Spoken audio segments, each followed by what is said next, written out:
Hey everybody, how's it going?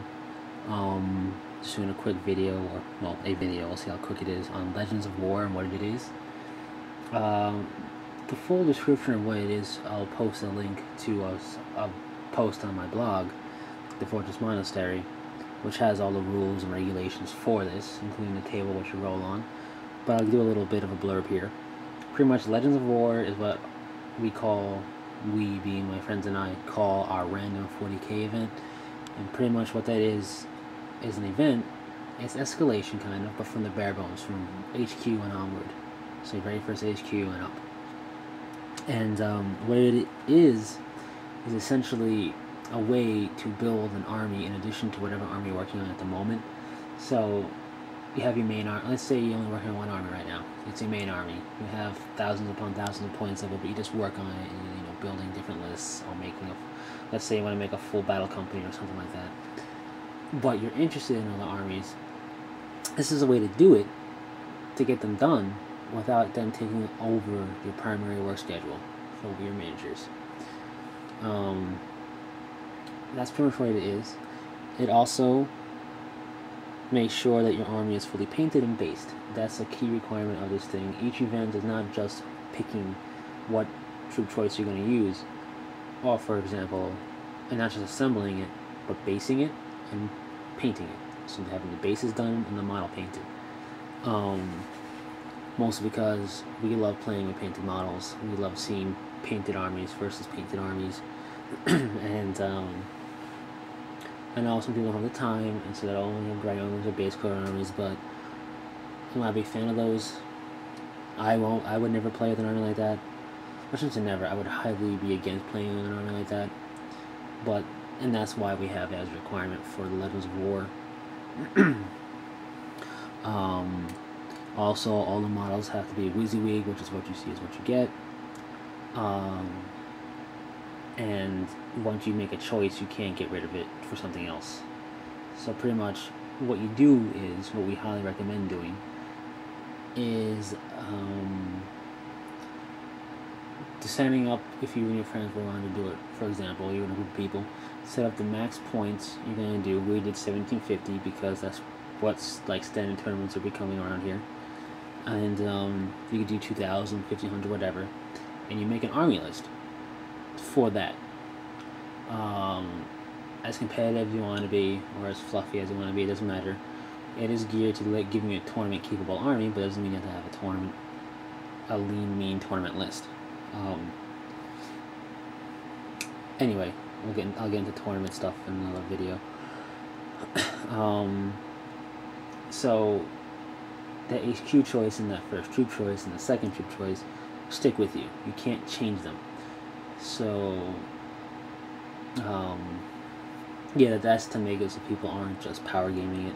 I mean, you're gonna power game it if you want to, but I mean, like, it pretty much keeps it fair. You can't just change midway through.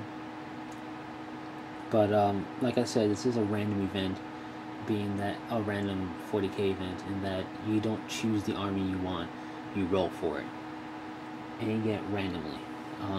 You do allow one reroll.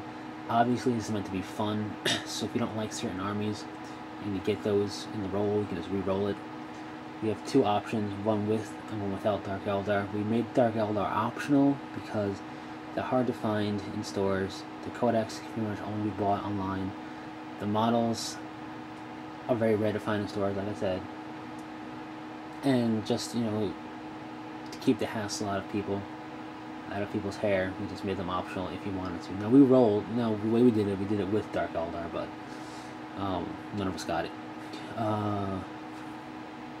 So obviously we say one reroll should be standard, but it's meant to be fun. So if you don't like certain armies and you roll that, you just re-roll that, and if you don't like what you got, you can re-roll it once.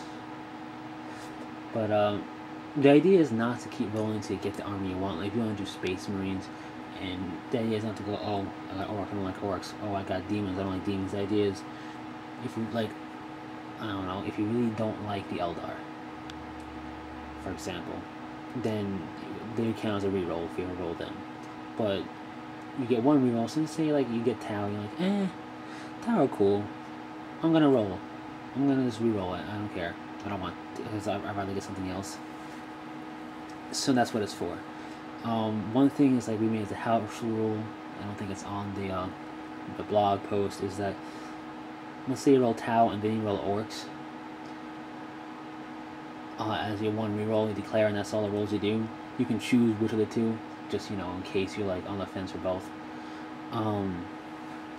But anyway, so once you do that, you got your army. You have to choose. It's pretty much done. Part 1 is HQ only. No command squads, no dedicated transports. Retinues are allowed. Yes, I know that can be a little bit unbalanced, but these beginning matches are kind of unbalanced anyway, depending on what you play. And then you have like a free-for-all or one-on-one HQ battle. Then you can do a, then part 2 is the first troop choice and your HQ. Well, the HQ's done, but part 2 is getting your first troop choice fully painted and based. And then you have a little mini battle like that with the HQ and your first troop choice. The part 3 is second troop choice. And then you can do a battle if you want with 2 troop choices in the HQ. And after that, you just expand upon your army up to a certain point limit. And then you just break it down as many parts as it takes to get to whatever point limit you are at. You made up from the army. 1750 is ours. You can choose whatever. We did it this way because it allows time to get bigger units done.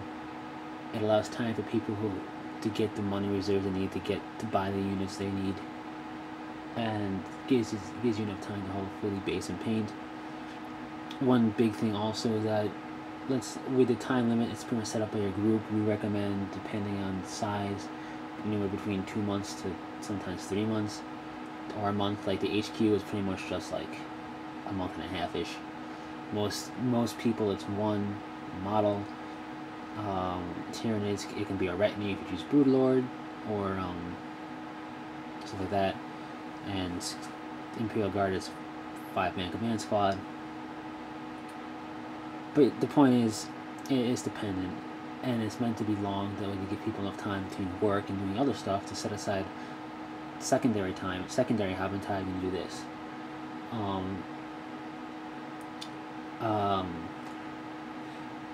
So yeah, that's pretty much that. And then there's no, we wrote on there, but I'll say it here. Once you're done with part 2, you don't have to jump right to part 3. For example, you can have a little break to people build up enough money and then buy other stuff they need and then do it. It's meant to take like a year, realistically, to get to this army, because it's built on the side. This isn't your main army. Although I do suggest, when you do it, if you were to do something like this, when it comes time for the event, like let's say, okay, like we're just currently just started part 3, so they're going to become, the orcs are going to be the primary thing I paint up until they're done.